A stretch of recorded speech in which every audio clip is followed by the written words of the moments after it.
எதிர்கட்சியில இருக்கக்கூடிய திடீர்னு இப்ப இனிமேல எந்த காலகட்டத்திலயும் நாங்க பாஜகவோடு ஒட்டு இல்லை, உறவு இல்லை, எதுவும் இல்லை அப்படின்னு சொல்லிட்டு தேர்தல் வந்தோன்னா மறுபடியும் ஸ்டிக்கர் ஓட்டிச்சு இல்லையா? அதனால 4 வருஷமா காணும். எடப்பாடியார் அவர்களை 4 ஆண்டுகளாக எங்க இருந்தாருன்னு தெரியல. இப்ப திடீர்னு தேர்தல் வந்த உடனே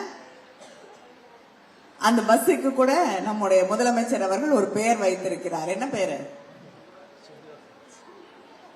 அதனால அந்த பேருந்தில ஏறிக்கொண்டு வருகிறார். வந்து நீங்க என்ன பண்ணீங்க அப்படின்னா, நீங்க 4 வருஷமா ஆளை காணும், நாங்க என்ன பண்ணோம்னு உங்களுக்கு தெரியலன்னா நாங்க என்ன பண்ண முடியும்? ஆனா கட்சியை நீங்க நல்லா நடத்துங்கன்னு நாங்க கவலையோடு சொல்கிறோம், அக்கறையோடு சொல்கிறோம்.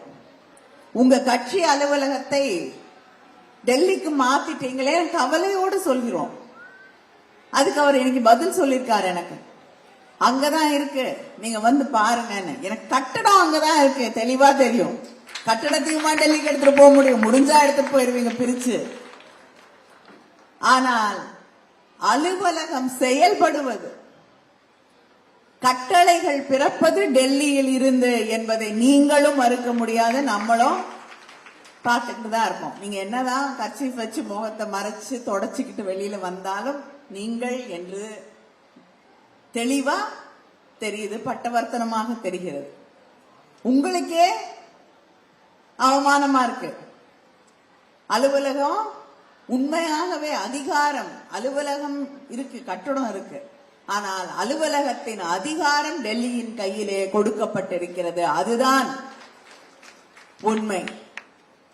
அவர் சொல்றாரு, நாங்க தான் அறிவாலயத்தையே காப்பாற்றினோம் என்று. அறிவாலயத்தை காப்பாற்ற யாரும் வர வேண்டியதில்லை, கழகத்தின் உடன்பிறப்புகள் இருக்கிறார்கள், அவர்கள் காப்பாற்றிய அறிவாலயம் அது.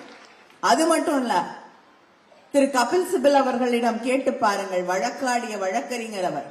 ஒரு கட்சியை எப்படி நடத்தணும்னு திமுக கிட்ட இருந்து கத்துக்கோங்க. அவங்க வைத்திருக்கக்கூடிய டாட்டா, வைத்திருக்கக்கூடிய அத்தனை தரவுகளையும் வைத்துக் கொண்டுதான் இதில் வெற்றி பெற்றிருக்கிறோம் என்று பெருமையாக தலைவர் கலைஞர் அவர்களிடம் கட்சியை எப்படி நடத்த வேண்டும் என்று ஒவ்வொருவரும் கற்றுக்கொள்ள வேண்டும் என்று சொன்னவர் அவர். அதனால நீங்க கம்பராமாயணத்தை யார் எழுதினார்ன்றத மாத்திட்டீங்க இல்லையா? அது மாதிரி இதை மாற்ற முடியாது. செய்திகளை உடனுக்குடனும் துல்லியமாகவும் தெரிந்து கொள்ள சப்ஸ்கிரைப் பண்ணுங்க.